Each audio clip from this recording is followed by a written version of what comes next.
Okay, so today's video is going to be on preparing to put your guinea pig outside for the spring. Before you put them back outside in their hutches, you're going to need to acclimatise them to the weather.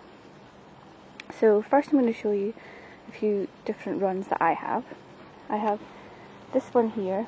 As you can see, it's kind of like a mini hutch. I got this last summer when some of the boys were fighting.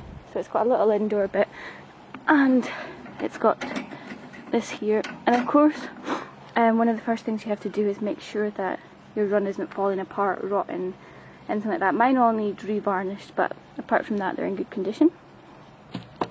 This is my other one. Ooh, climb over this one. This is a 4 foot by 4 foot run, and the white bit that you're seeing there is actually just a shower curtain.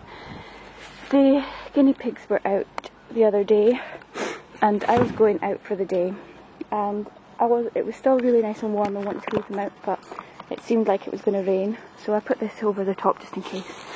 But it didn't rain, so that's what this one looks like. It's covered at one side and open at the other. Well, obviously you put the mesh on top. And this hutch that's under the cover here can also go on top. And then the last one I have is this kind of homemade one. Self-explanatory mesh, and it's got covered bits at the end for them to hide under. Okay, so the next thing you want to do is find a suitable place on the grass, if you're using grass, for the guinea pigs. As you can see here, it's all grass, nice kind of length. If you're putting them on long grass, just be aware that to give them kind of less hay that night, because they will have stuffed themselves. You can't put guinea pigs on weeds, because they're no good for them, and unless you've researched which weeds they can and can't eat, it's just not worth the risk.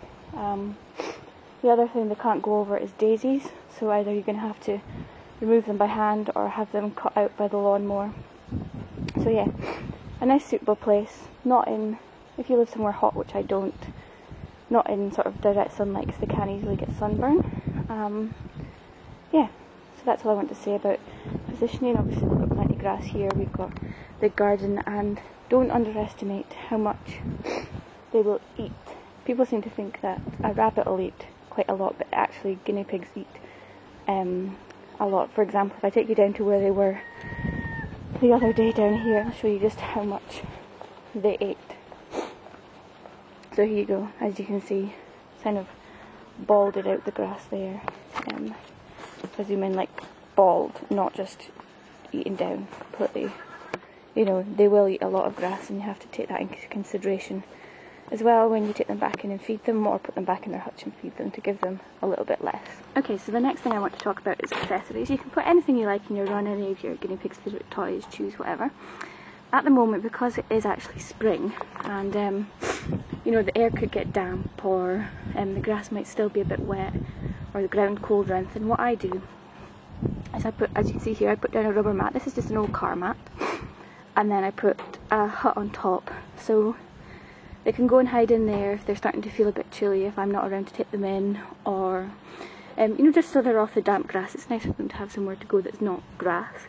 You may also want to put out tunnels and things. I've put out this, what do you call them, lounging logs. They can climb on it, chew it, go through it. That's all I'm going to put out with regard to toys, because I swap them about. Every time they go out they get something different, so that's what they're getting today. And obviously I'm putting 4 guinea pigs in, so you don't want to fill it with toys and them have no space to run.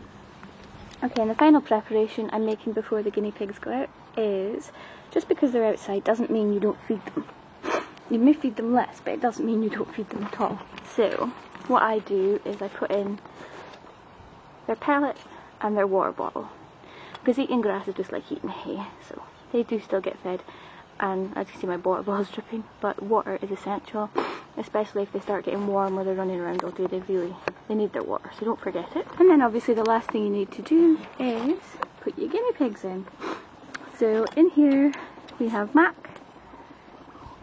we have Casper, we have Ollie, and under here, no, where is he? There he is. We have Cal. So that's that. And then over here, Pickle and Milo.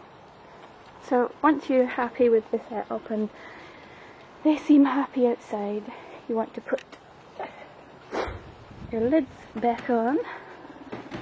You can't put them out in a run that doesn't have a roof on it, because it doesn't matter where you live, whether you get predators such as birds or foxes, whatever. We don't have that here, we live next to the beach.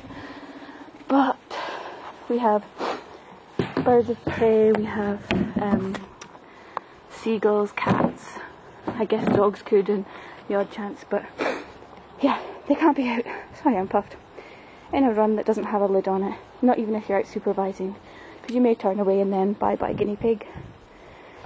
So, those are my recommendations, and if you're like me and you are going to be putting your guinea pigs back outside, what I've been doing is putting them out each day that it's a nice day, so they get used to the, you know, used to the temperature change, either being in a centrally heated house, and yeah, eventually you'll be able to leave them out all night. I wouldn't recommend leaving them out all night till, I don't know, until it's at least 5 or 6 degrees at night time, and also be aware that during the day, if it's sunny, no matter how cloudy, you may have to put sunscreen on your piggies if they've got pink ears and noses. So, I hope you like this video, and I'll catch you all again next time.